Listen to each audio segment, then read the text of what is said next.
Hey everyone, it's Miss Basega with your Week in Review.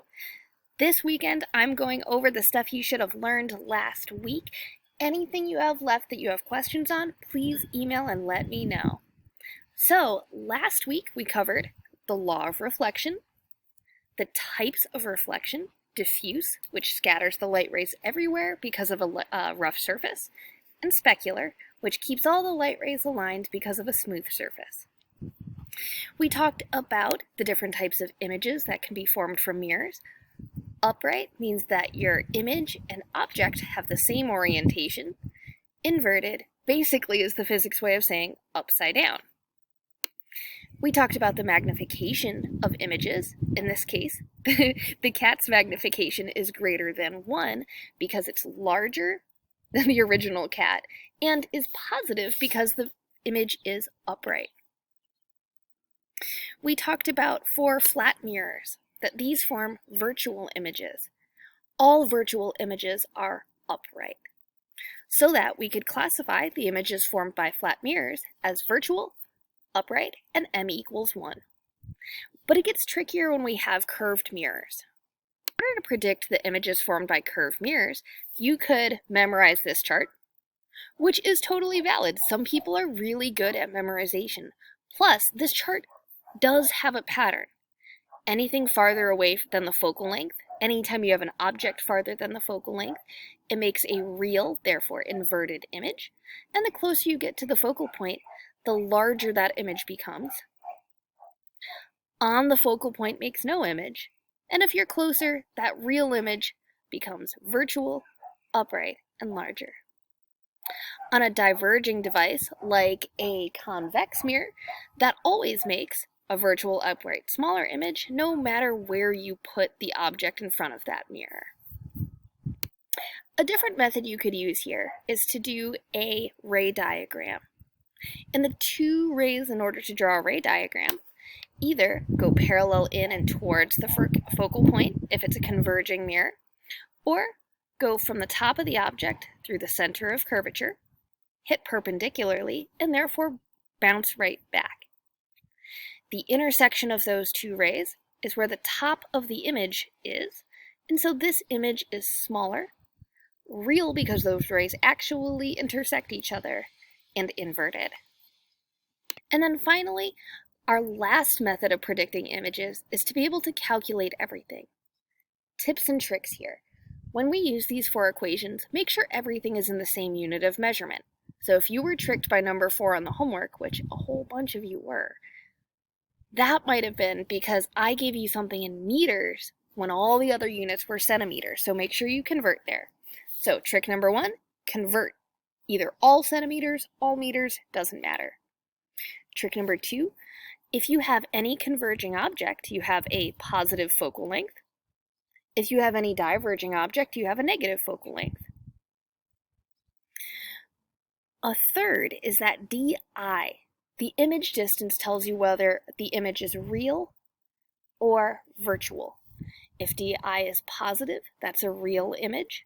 If DI is negative, that is a virtual image. And finally, M. Once you calculate M tells you everything you need to know. If M is a magnitude, so absolute value the M, if magnitude is larger than 1, that must be a larger image than the original object. If M is smaller than 1, that must be a smaller image than the original object. If M is equal to 1, well, that's like looking in a mirror, equally sized. If M is positive, that means it is an upright and therefore virtual image. If M is negative, that means it is an inverted and therefore real image. So the number M can tell you everything you need to know about an image, which is why it's so important to use for predictions. Finally, on Friday, we were looking at all of these properties together, and now we're making a slight turn and saying how does the eye use these properties of images to form images on the back of our retina so that our brain can process that information and we can see the world around us.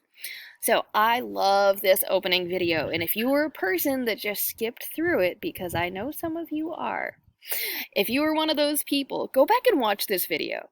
It's very interesting how the eye has evolved from a pigment spot on a single-celled organism all the way up to the complex complex system that we have now.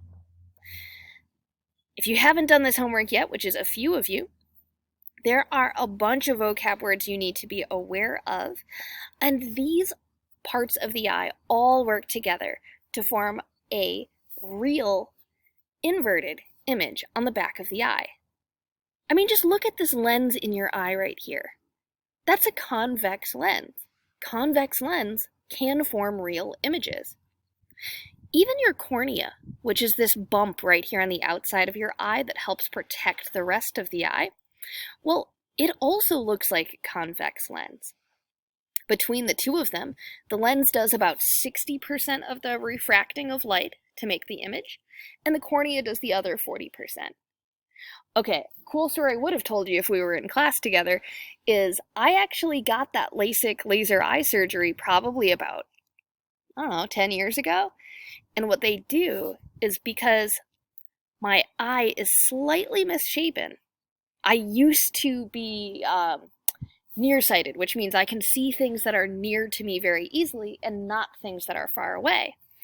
They used a laser to slightly reshape the cornea so that now all the light focuses at the back of my eye correctly. As you go through the eye anatomy part, these are the pieces you need to know. Probably the only one on here that doesn't come up is going to be this anterior chamber, which is that chamber inside the cornea. But all the rest you should be able to get from this video and be able to tell apart later. Monday, we'll finish up working on the eye and talk about some of the cool mechanisms the eye does. The eye does lots of neat things beyond what the pigment spot on that single-celled organism was doing. And then the rest of the unit is color. How do we see different colors, and how does our brain take those colors and come up with the perception of color? So I hope you guys have a great weekend. That was our week in review. And if you're looking for things to do this weekend to help you review for physics, my suggestion is check PowerSchool. Make sure you are completely up to date. If PowerSchool is not completely updated, because it is beautiful out, go on to Classroom and make sure that you've turned in everything that you need to. But you could also work ahead on your project that's due Wednesday, which is your physics photo contest. I noticed some people started turning in photos already, especially with yesterday's beautiful rainbow. Today is a great day if you are a person that was trying to do a camera obscura picture, because it's so bright outside that makes a very bright image inside your camera obscura. So that would be a good one today. Also, water droplets would be great today. Anything that requires large amounts of light would have a great photo for today. All right? So, best of luck to you all, and I will see you on Monday.